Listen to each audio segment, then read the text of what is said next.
So, look into the mirror. This is not therapy. This is not a speech. This is not entertainment. This is self reform. The kind of reform nobody teaches, nobody models, and nobody prioritizes. Yet it's the one reform that makes all other reforms possible. We hear a lot about police reform, prison reform, criminal justice reform, and systemic reform. But what about the reform that creates the actual change inside of the human being? It's the reform of yourself. You can't change probation without changing the person on it. You can't change recidivism without changing the way people think or people feel. And you definitely can't change communities without changing the individuals who actually build the communities. Every reform begins with this.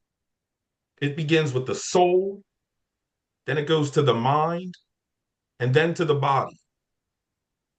It's feelings, thoughts, actions. It's not mind, body, soul. It starts here in your heart. Soul, mind, body, feelings, thoughts, actions. One, two, three. Knowledge, a knowing, wisdom, your insight, your understanding is a full body. One, two, three. That's the mathematics for today. And this workshop is meant to recharge your inner system. And it's meant to increase your emotional intelligence and to help you understand yourself in ways that the world has never taught you. This is the work that saved my life. And now I'm putting it into your hands. So let me tell you how the mirror found me. When I was first, when I first found myself behind bars, like I wasn't grounded. I was super overwhelmed. I was confused as hell about who I was anymore. And I was super ashamed of what I'd done and the harm that I caused. And I had no idea how to face myself. I mean, I had a confidence, sure, but it was confidence built on external things like my athletic identity, past accomplishments, my charisma, my reputation, my potential. But when those things fall off of you, you're left with your truth. And for the first time in my life, I couldn't run from it. There was a day standing in front of the prison mirror when I couldn't see the athlete or the kid with potential or the person others thought that I was. I saw a man who needed to rebuild, a soul that needed to heal, a mind that needed reprogramming, a life that needed reconstruction, and a future that needed redesigning. And that moment became the beginning of my transformation. So tonight, I'm giving y'all the same mirror, not to judge you though, but to introduce you to yourself, not the version you pretend to be, and not the versions other people expect you to be, but the version that's lying underneath of everything: your feelings, your patterns, your trauma, your conditioning, the story, and the truth. That's the mirror's purpose. And this is where transformation begins. So let me tell you what the mirror is, y'all. The mirror is a tool that shows you your emotional wiring, your beliefs, your triggers, your impulses, your defaults, your habits, your blind spots, your unspoken pain, your patterns, and your mental conditioning. It reveals the places where you've been reacting unconsciously, and it gives you the chance to become conscious. Emotional intelligence is not about being perfect, it's about becoming aware because awareness is power, awareness is reform, and awareness is healing.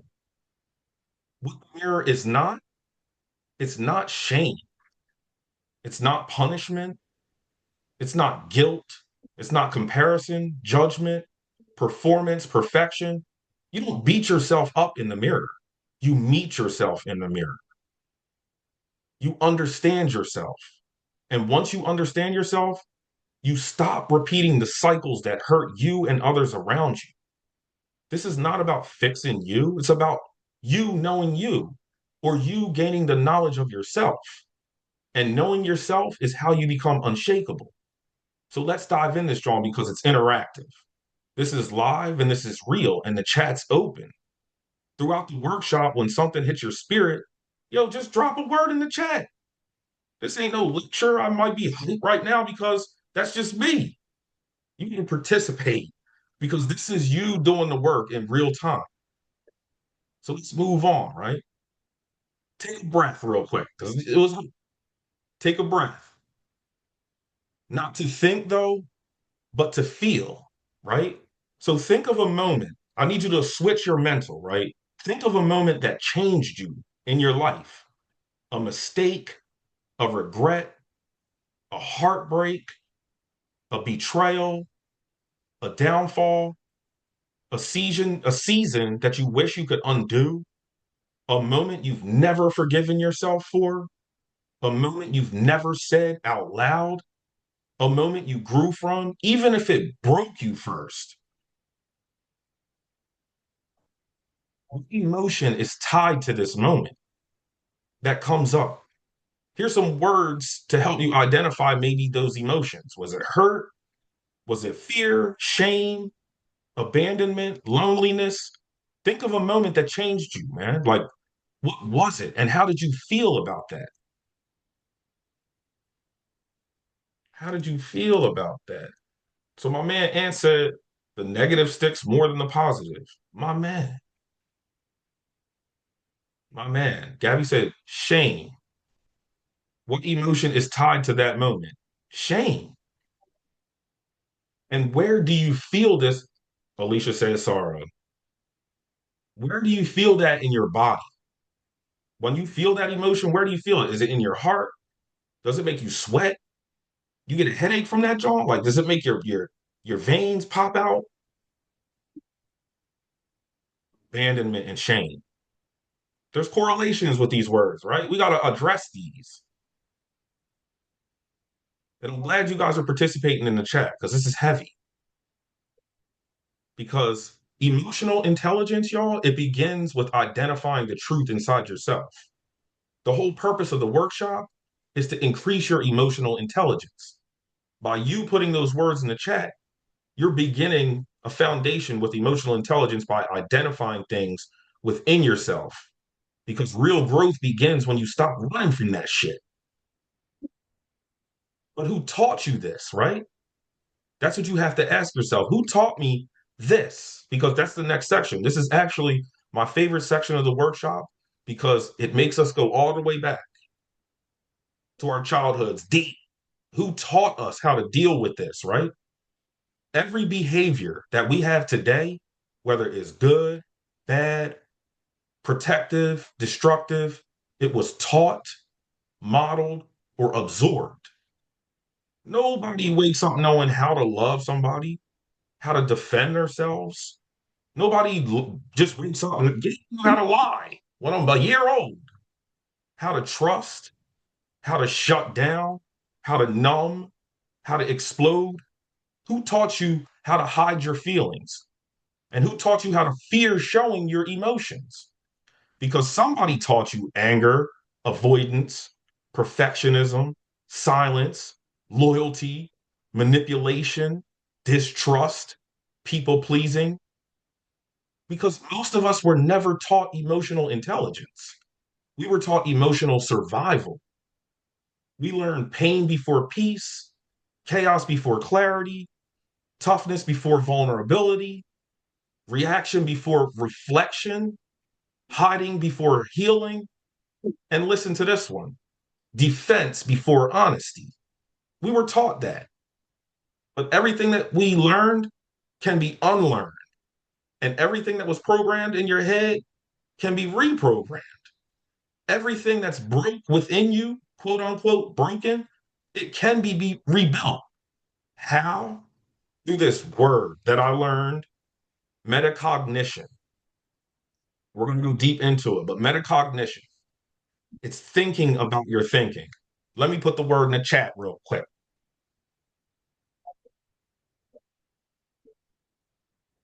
Oh, that's inner reform. That's where reform begins with metacognition, inward.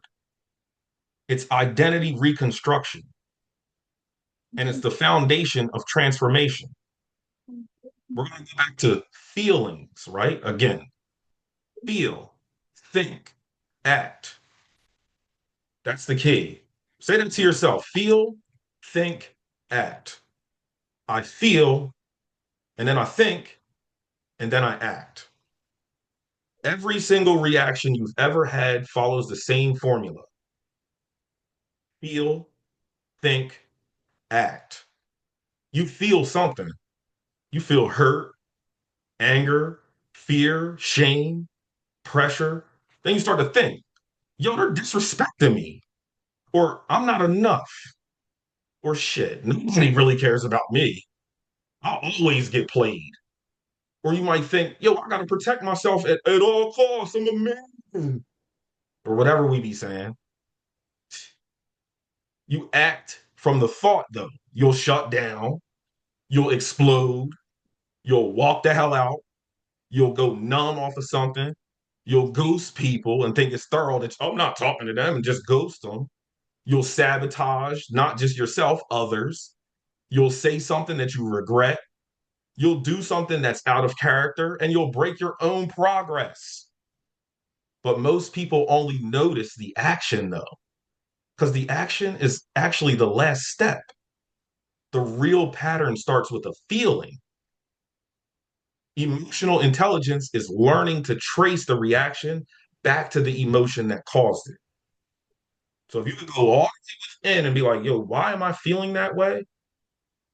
You're on the road to success, Holmes. And when you understand your feelings, you reclaim your power. So can somebody drop feel, think, and act in the chat so I could drink some water real quick because my mouth is dry? I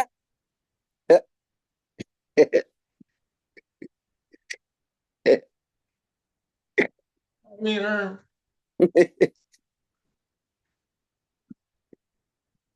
this part of the workshop is mad serious too. It's about learning how to pause, right? We press play real heavy. Some of us are moving in life on fast forward, like slow down, fix the tracking on the tape, press pause. If you learn how to press pause, you can change a lot in your life, right? Because what I learned through metacognition was the pause is one of the most powerful skills you will ever develop. The pause is the moment where two versions of you actually meet, the reactive version of you and the intentional you. And whichever one you choose determines what happens next. Notice I said you choose because ultimately you're in control.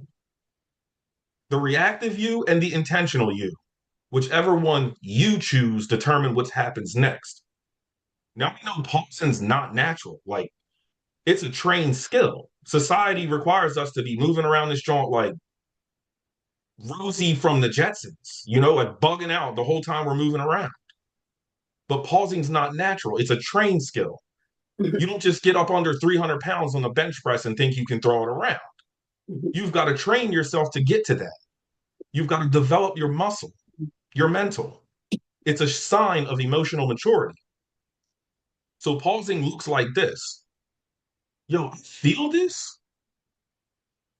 I don't have to move yet. This shit hurts. It won't create new pain. Yo, I'm triggered, but I'm gonna chill. I'm not gonna repeat that again. It feels familiar, but familiar doesn't mean healthy. So when you pause, you reclaim your future. When was the last time your life got worse because you didn't pause? Anybody want to speak on that? I'll unmute you, whatever. When was the last time your life got worse because you didn't pause? Anybody got anything to say on that one? When was the last time your life got worse because you didn't pause? It's something simple. You can be like, you know what? I should have slowed down and I stubbed my toe on a table. I knew I was going to do that because I was moving too fast. It doesn't have to be something grand like, man, I should have never said that, or I wouldn't have never went to jail. Like it could be something really small. Practicing it, it's a skill. Remember, you got to start at being aware of Maybe I should have just chilled and not spent that 20 some bucks on a 2K dude, somebody's VC. Maybe I should have just kicked it. That's the pause that I'm talking about. Anybody have anything to say, or everybody's just like, you mean, I'm okay, yeah, trying to think. Claire, there you go. Hey, can you hear me? My number is 513 903 3997. Oh, 4564. You playing, man. Ain't nothing coming out of her mic.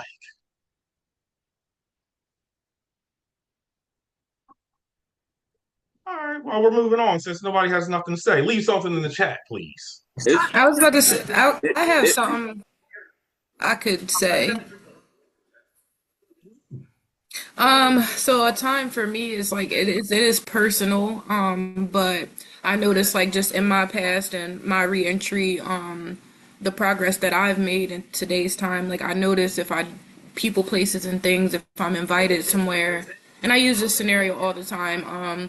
The people I used to hang out with, I have to remember that I cannot hang out with them all night long because I will end up back in prison or somewhere where I don't belong, and I know I have to get back to my children. So, like, I always take a time and pause, like, is this right for me? For instance, there was many family events over this past weekend, and I went to none. I stayed home with me and my children, and I think this was the safest place for me. So there's things like that. Like I would say that helps. That's for me, if that makes sense. I'm kind of nervous. Sorry. 100% sense. I believe you just dropped a bomb on us. Appreciate that. Claire, did you want to go, Claire? Can you hear me now? Yeah, y'all, go ahead. There we go. I took myself. I'm at work, so I took That's my. cool. I'm Can connecting you my tell these Bluetooth. people Thank you what for you having do, me. please, before you talk? Oh, hold on. I'll take myself off. There we go. We're live. I just put my camera on. See? We got Uh, everybody here. But go ahead, Claire, there are a please. couple people in the room that already know me, but you know, I used to joke about having no filter. I thought it was cute or I thought it was funny, but all reality, I was being impulsive. And I've learned that pause. I've learned that do I like it's discernment. You know, does it need to be said? Does it need to be said by me? And does it need to be said right now? And so when I take that second, because words are like toothpaste, you can it comes out pretty quick, but you can't get it back in. You know, right? So it's Claire, yes, sir. say Um, it again. but like am I going to be causing harm to myself or anyone else by taking this action that I'm doing out of emotion? what? Like, what emotion am I feeling right this minute when I'm taking this action? So let me take a pause. And for me, it's my higher power, which I choose to call God. Like I talk to God for a second. All right, what spiritual principle can I put on this? What feeling is this coming from? And a lot of the time, it'll have me make a different decision. And it's something that I actually taught my kids. My daughters are 19 and 21 now, but when my daughter was 16, she was going through something and she would read me her texts. What do you think about this text I'm going to send? 16-year-old girl does that with her mom, right? Because we're on this healing journey. But she would read it to me and I would ask her those questions. Is that coming out of emotion? Do you need to send it right this second? Do you want to sleep on it and then read it again when your emotions are a little bit lower? So that pause has been everything for me. And in my line of work, I promise you, sometimes I lose my cool. I mean, I was dealing with this guy who had just a couple weeks ago, he whooped my ass and I called him a bitch and then I felt terrible, Yeah. So I'm doing harm to myself because I'm angry. I got angry because I think I'm the shit out here and you just whooped my ass in front of everybody. Like so so I acted out of anger. It's not a perfect science. But I promise you I'm doing my best. And it has served me so well learning to just stop and take a second and like, all right, that doesn't need to be said. And sometimes the power is in walking away or not saying anything at all. So that's all I got. That's my 2 cents. I wish I had like the funk flex thing where I could be like hitting the palms going off because you was really dropping like that was heavy for us. So thanks for that. That like definitely segues us to section 5. The next part is actually building off of what Claire just said, y'all. It's metacognition is the ability to think about your thinking. It lets you recognize your triggers, observe your thoughts, and understand your emotions. It helps you choose your actions and rewrite your patterns. Metacognition lets you say, yo, this emotion's real, but it won't control me. This thought is familiar, but it's not who I am anymore. And this reaction, whatever it may be, it's available, but it's not aligned with my future or the future of the person who I care for. This is how you break the cycles, though. This is how you change behavior. This is how you become the architect of your life. And thought reform begins with metacognition. And I want to address this because this came up in the middle of me creating this at one point in time about impulse and compulsivity. And I have to say something directly for anybody in the room that's representing like any sort of corrections, probation or parole, treatment providers, any clinicians, law enforcement, or even our family members with strong beliefs. Impulse is not criminal, it's human. Everybody in this room has some sort of impulse. Every human being on the planet does. So if you don't, listen to some of the examples. Scrolling on your telephone, that smashes everybody. Because if we had a telephone, we all scroll. Even my dad is a farm boy, listens to chickens and horses at max volume, interrupting people. Do that all the time. Impulse shopping. Amazon be stopping by here a little bit too much sometimes, but we ain't gonna say no names. Texting back real fast without reading the whole thing. That's an impulsive move. Ghosting people, that's off impulse because it's not well thought out. You're hurting someone. Snapping out, eating out of emotion, procrastinating. The king, if I could put a crown on my head, I'm procrastinating. Seeking attention. Look at me, I wear pink elephants. That's really showing you. Chasing validation, escaping discomfort. Impulse is only dangerous when it's unobserved and it's unconscious and it's unmanaged. It's misunderstood, or if it's automatically punished instead of being explored. If society understood emotional intelligence, we would stop treating human behaviors as criminal behavior. If systems understood metacognition, they would stop labeling impulsivity as a threat, identify it, and help fix it. If providers understood emotional development, they'd know impulse is a symptom, not a crime. If you believe impulse equals danger, you're not looking at science, you're looking at stigma.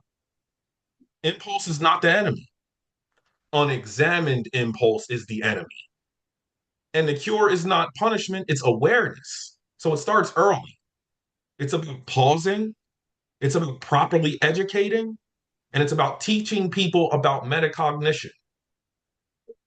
It's why programs fail because they punish what they never taught people to understand. Addiction. It's not just drugs and alcohol. Addiction is any unhealthy relationship with something that helps you avoid what you feel.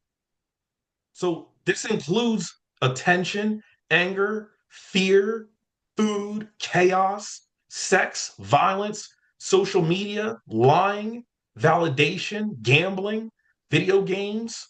Addiction's not about the thing. It's about the relationship that you have with this thing and your emotions. Dis-ease means your soul is not at ease, or somebody else's soul is not at ease because of what is going on with you. Disorder means your emotions and your thoughts are not in order. And when people are around you and you're in that state, they feel disorder. Addiction is emotional pain wearing a disguise. But if you look in the mirror, it helps you restore this order because it's you. It reconnects your soul and your mind so that your body can follow. Let's talk a little bit about trauma. Trauma creates a family inside of you if it's not properly addressed. So let's run through the family tree, right, of trauma. Fear is the controlling parent. Ignorance is the avoidant parent. And pain is its oldest child. Anger is pain's protector. Shame is the silencer. Avoidance is the runner. Addiction is the numbing child. And codependency is the fixer, but never takes the time to fix itself. Violence is the act of the confused one, the one who lacks understanding of human value, not just human value outside of itself, its own self. Manipulation is the attention seeker, and silence is the one that's drowning quietly, that can't speak because of the stigma that's placed upon them. And all of these pass through families, homes, schools, communities, streets, generations, and systems because people have inherited these responses that they've never chose. And if nobody heals this trauma, trauma becomes the tradition. But you're here right now, and now you know this, which means the trauma lineage should end with you. So tell yourself right now, whatever it is, it ends with me, and I'm going to fix it. You've got to tell yourself that. Don't tell me. Don't worry about the chat, Pete. Don't worry about the chat. It's about you. So everything that you've seen tonight, right? The feelings, the thought patterns, the impulses, the conditioning, the trauma, the cycles, all of it brings you to this moment. Awareness is awakening. And once you become conscious, you can never go back to unconscious living. It's not for you. So take another breath, right? Just give us a deep breath, man. Let me take one too. And in the chat, identify one thing that your soul's ready to drop, whether it be a fear, a shame, pressure, a belief, a habit, a memory, a version of yourself. You don't need to say it out loud for real. You could just put it in the chat. And once you know better, you got to do better. Thanks for lining the chat up too, y'all. One breath. Identify one thing that your soul is ready to drop. The old version of myself. The old version of myself. The anxiety of what's next. Yo, Austin, we gotta talk. Yes, negative self-talk. The fear of what other people think. We need to drop that as a whole. The fear of what other people think. Yes, Dawn, the fear of the unknown. It's horrible.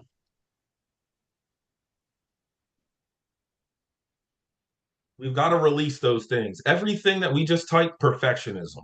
Everything that we typed, they've got to be released because that's really what was on our heart. We've got to release all of that. So close your eyes for a second. You don't necessarily have to do all that. If you could take yourself to another dimension without closing your eyes, cool. But just however you travel around in your mind, however your imagination is sparked, right? Picture a long hallway, a long ass John, like the ninth grade center hallway. You're like, this hallway is too long. John from Austin Powers, Kanye West's hallway, for no reason, 400 yards, long hallway. Picture a version of yourself from every season, your childhood, your teenage years, your young adulthood, your darkest chapter, your most confused chapter, your hurting chapter. And as you walk, each version turns to face you, almost like Resident Evil, I guess. It's weird. Like they turn to face you, recognizing the person that you're becoming. And you stop at the youngest version of you who still holds fear. So look at that person, look at her, look at him. Like, can you see the tension in their shoulders? Like how tense they are, confused in this world, their eyes full of confusion, the weight and shit that they never deserve to carry. Well, tell that person that you love still, that you survived everything that you blamed that person for. And you're here right now, and you will lead this from here and watch that person soften and watch the fear melt from them. Watch them finally rest. Now let them step behind you because you're leading this now. This life is yours. That's the beginning of emotional healing. So you just started at 5:03 on November 30th of 2025. You just started emotional healing all over again. You're reforming the soul. So ask yourself, what thought must I retire to become who I'm meant to be? Can somebody put that in the chat? Or if somebody wants to answer, just chime in. What thought must I retire to become who I'm meant to be? I'm not enough. I can't do this. I'm not smart enough. I'm not pretty enough. I'm not creative enough. Those are the thoughts that need retired. So could I hear some or see some in the chat? Somebody could speak. Yeah, I'm not worthy. It's a good question. Not good enough. I've missed the opportunity. We all have these. And a lot of times throughout the day, these are the questions that hamper us. I need to try harder. These are the questions that hamper us from achieving whatever it is that's due. Exactly. It's all on me. Self reliance. That's huge for us today. I'm not smart enough. Says who? You behind everyone else now. It's too late. Y'all just bombed. You dropped all that in the chat. So these two thoughts for the next 30 days, you got to start thinking about that and get rid of those. You have to stop worrying about what others say or think. So in closing, y'all, I'm not gonna fry y'all. That's what I said. A recharge, it's not meant to fry you. If you keep the phone on the charger for too long, you'll burn the battery out. You know what I'm saying? We're not doing that here. I wanted y'all to get this like this. And at the end, we can foster a little discussion and I'll tell you what we want to do next week because I don't really know what we want to do next week. But transformation doesn't begin when life actually gets easier. It begins when you get clearer. And after tonight, y'all, you can't pretend like you don't know yourself. You can't play small. You can't shrink back into old narratives. Now you can, but you got to tell yourself that you can't. I can't do this. Protect yourself. Care for yourself. Love yourself. You can't unsee your truth.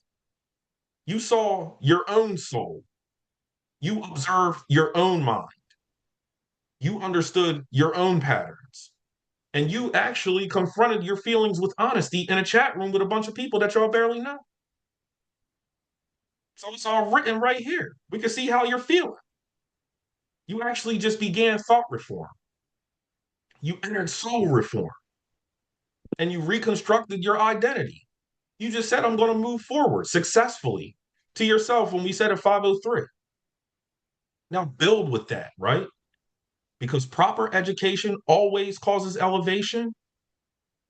And you have to look inside for enlightenment, right? So you take those, may peace be upon your life. That's the end of that, y'all.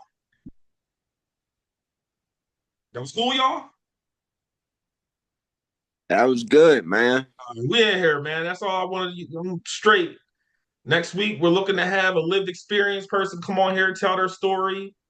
You know, like what it's like to be a person on underneath of this label of a person with lived experience, justice impacted individual, whatever it is.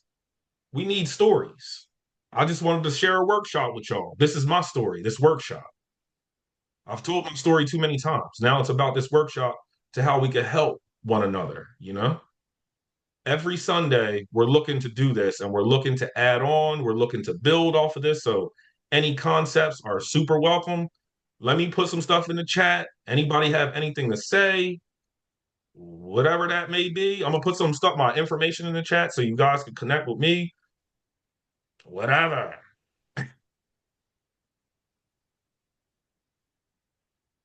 What's my email again?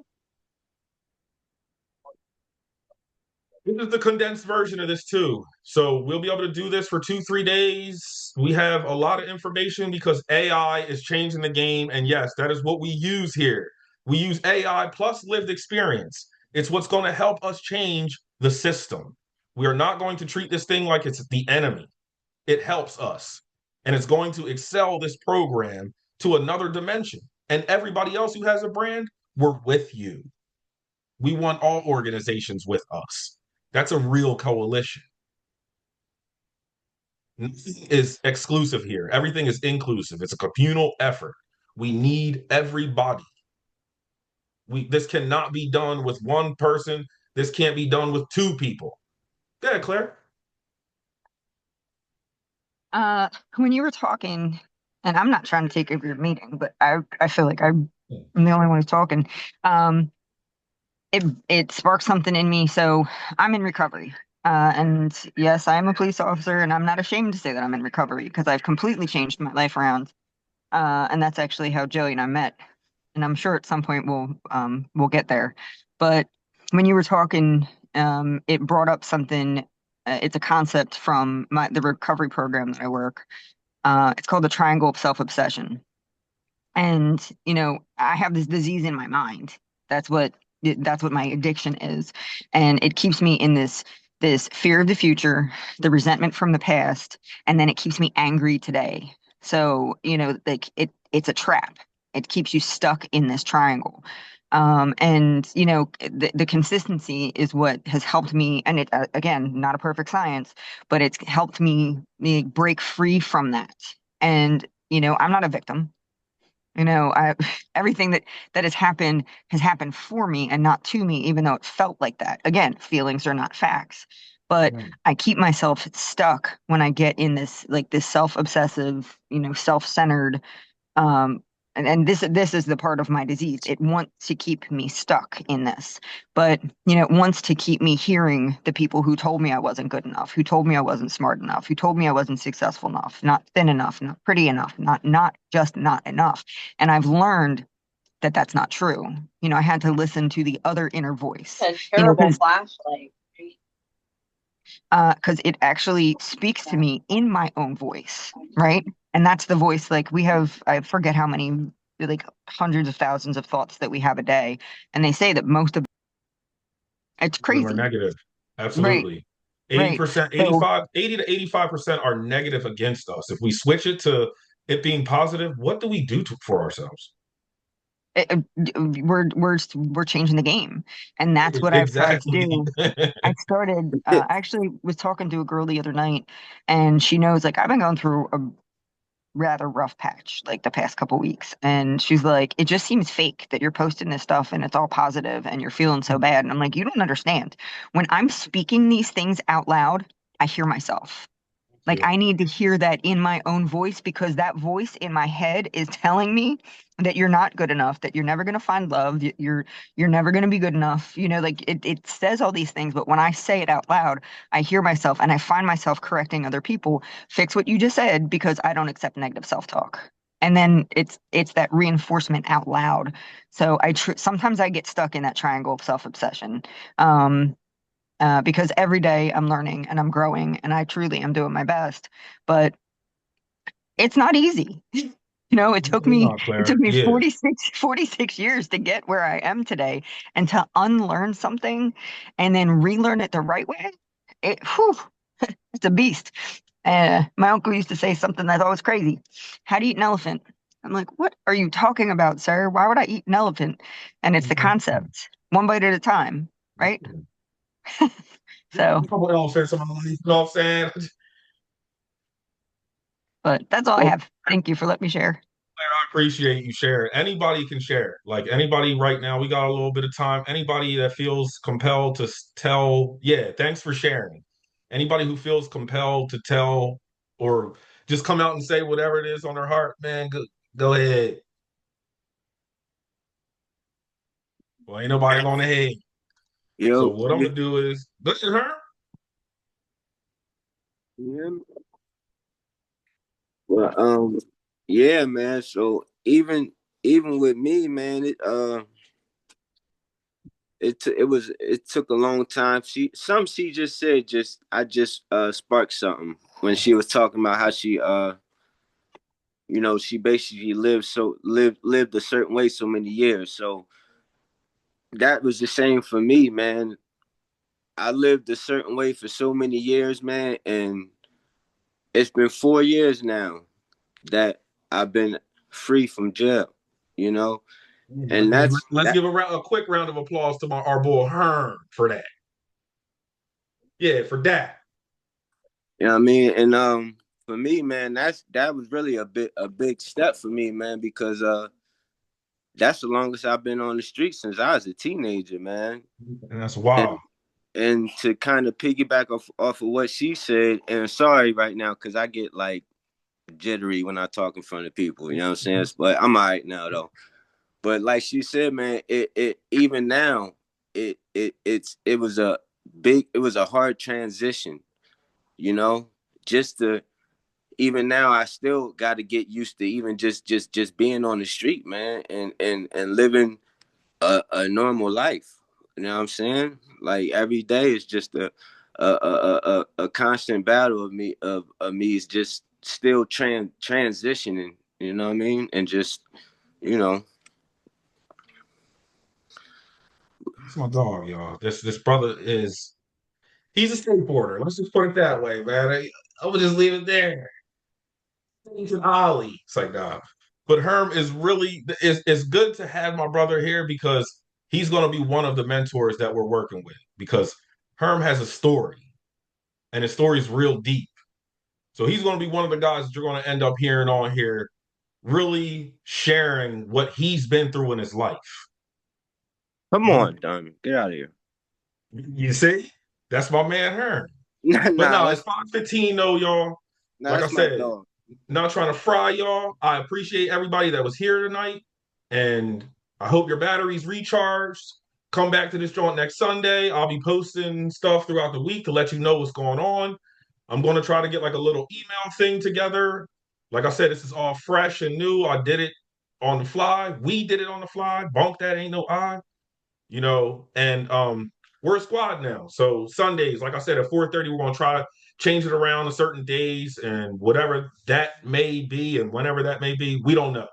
Just know that this is existing right now and we're gonna keep rocking on Sundays at 4:30 until we figure this drawing out and we branch it out.